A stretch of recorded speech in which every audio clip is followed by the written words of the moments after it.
Hello everyone and welcome to another episode of the McGonagall Boxing Podcast. So just want to touch base really on the Eubank Jr. Liam Smith fight.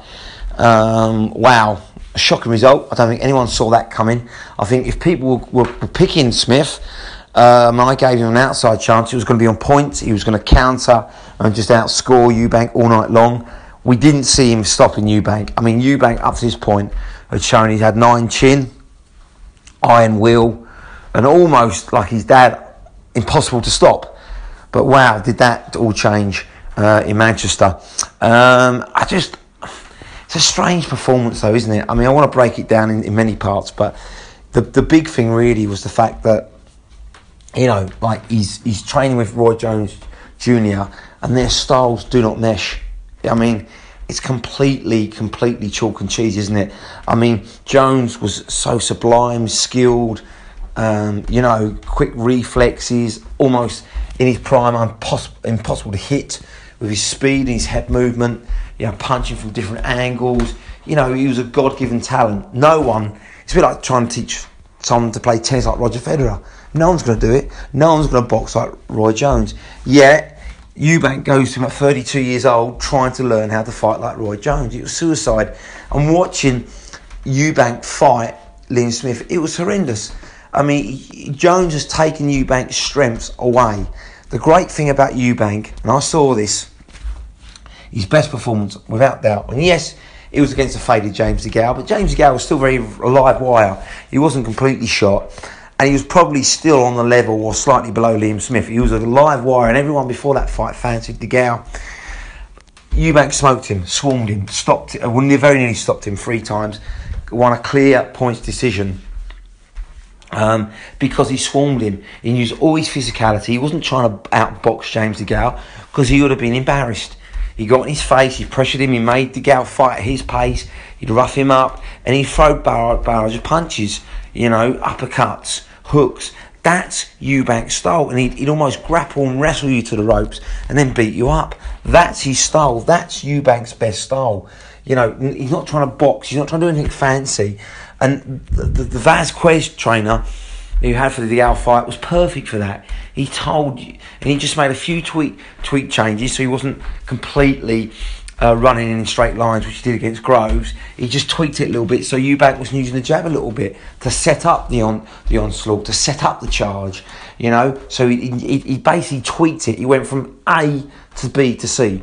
That's perfect. What Jones is doing is taking Eubank from A to Z. He's going to change into a complete different style, and you can't do that. He just needed fine little tweaks to make sure that he didn't get buzzed and hurt like he did in the Groves fight again. That's all he needed. Vasquez was perfect, but Vasquez wasn't a big name. So during lockdown, he thought he'd go to Jones Jr., and it's horrendous. It hasn't worked out. I think Jones Jr. has not got credibility as a trainer. He's an all-time great, one of the greatest ever as a boxer, but that doesn't mean it translates to being a great trainer. And it's a nightmare fit. And I disagree with a lot of people saying Eubank Jr. is finished. I think he can come again. I think he's at 33, 34. He's got one last chance. Make no mistake, he's lost 3 times now. And he needs to rebuild at European level.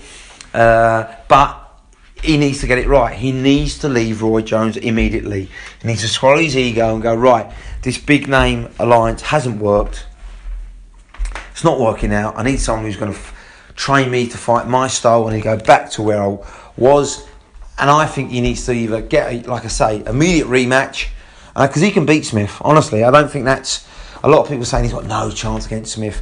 Listen, even in his worst performance, he still buzzed Smith enough in round 3. And even watching that fight, I thought, wow, here we go. Maybe the old Eubank Jr. is coming out now. A flurry of uppercuts. If he puts it on Smith again like this, he could get him out there. Because Smith was buzzed, but he went back to being completely passive in round 4, and obviously Smith upped the pace, realising, okay, I've got to do more here because I will get caught and hurt.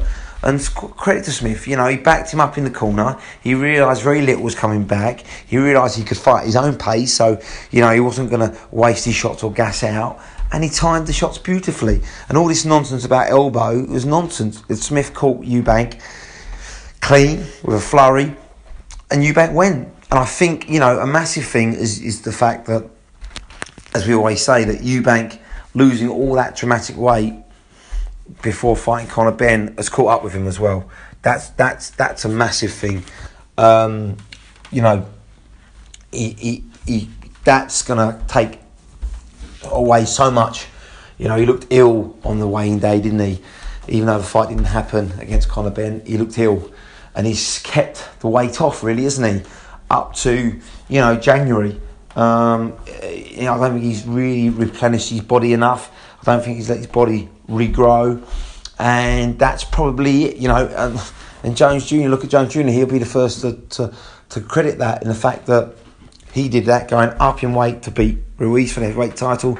Then he went back down to fight Tarver back in 2003 for light heavyweight, and he got knocked out. His punch resistance is gone. In your 30s, you can't start messing around with your weight. It gets dangerous, especially in your mid-30s. It's not like you're in your 20s anymore where you can get away with it. You have to live the life, you have to stick at a weight, and you have to be totally disciplined. You can go up, but going back down is a nightmare. And same with Oscar De La Hoya. Look at Oscar against Pacquiao going down in weight in his mid-30s. You can't do it. You can't get away with it. The body says no. And that's what's happened to Eubank. I really believe that. His punch resistance has gone because of all that weight loss. His body's still recovering. He's lost his strength. He should have fought this fight, I believe, in the summer to give his body time to recover, to replenish, to regrow. But, I still think he lost the fight, but I'm not sure he'd have been stopped. But, he looked a weak, frail. He didn't look physically strong at all, did he?